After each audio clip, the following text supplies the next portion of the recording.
হাতে গোনা কয়েকটা দিন বাকি, আমরা সেই মতন জোর কদমেই কাজ চলছে। আপনারা দেখছেন চতুর্দিকে শিল্পীরা সব কাজ করছে।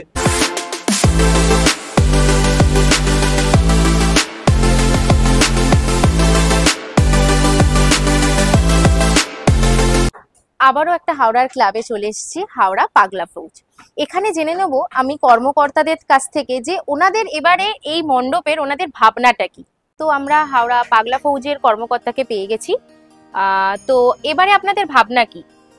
এবারে পাগলা ফৌজের ভাবনা হচ্ছে শিল্প যখন মনে, এই কনসেপ্ট নিয়ে এবছরে আমাদের থিম মনুষ্য সমাজে মানে আমাদের এতে তুলে ধরার চেষ্টা করা।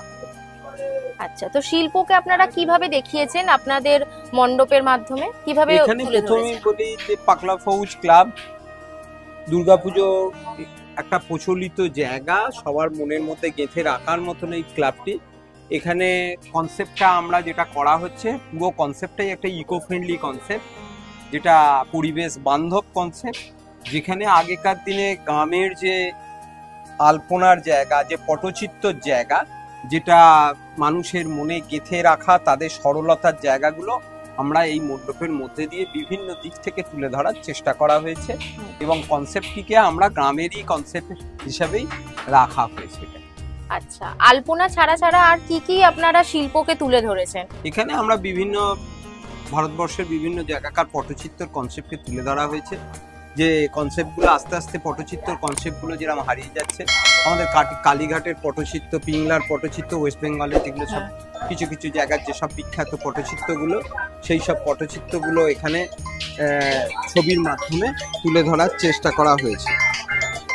আচ্ছা, তো এটা আপনাদের মণ্ডপের সাথে যে মণ্ডপের আপনাদের ভাবনা, সেটার সাথে কি আপনাদের প্রতিমারও সামঞ্জস্য রেখেই কি প্রতিমাটাকে করছেন?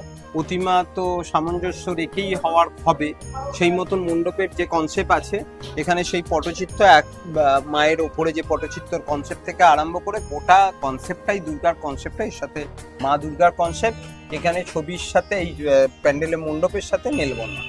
আচ্ছা, আর সবটাই আপনাদের হ্যান্ডওয়ার্কের উপর হচ্ছে, তাই তো? সম্পূর্ণ ছবি হ্যান্ডওয়ার্কের উপরই হচ্ছে। এবং বললাম আপনাদের যে ইকো ফ্রেন্ডলি কালার এবং ইকো ফ্রেন্ডলি মোড। আচ্ছা, কতটা কাজ এগিয়েছে আপনাদের? আর তো হাতে গোনা কয়েকটা দিন বাকি। হাতে গোনা কয়েকটা দিন বাকি, আমরা সেই মতন জোর কদমেই কাজ চলছে। আপনারা দেখছেন চতুর্দিকে শিল্পীরা সব কাজ করছে, যেসব ছবি টবি আঁকার বা বিভিন্ন দিকে মা দুর্গার রঙে সবাই ব্যস্ত। আশা করছি অনেক আগেই আপনারা যতটা চেয়েছিলেন তুলে ধরতে মণ্ডপটাকে, আপনাদের ভাবনাটাকে যতটা তুলে ধরতে চেয়েছিলেন ততটা কি আপনারা তুলে ধরতে পারছেন? আপনাদের কি মনে হচ্ছে যে হ্যাঁ আমরা সেটা কারোর কাছে বার্তা পৌঁছে দিতে পারবো? হ্যাঁ, আমাদের এখানে আমরা মোটামুটি মণ্ডপটি পুরোপুরি তুলে ধরবো এবং পুরোপুরি 100% আমরা নিজেদের উপরে আস্থাশীল। ঠিক আছে, খুবই সুন্দর কাজ হয়েছে। তাহলে পরের রাউন্ডে আপনাদের সাথে দেখা হচ্ছে। অবশ্যই অবশ্যই, আমরা চাইবো আবার আসবেন।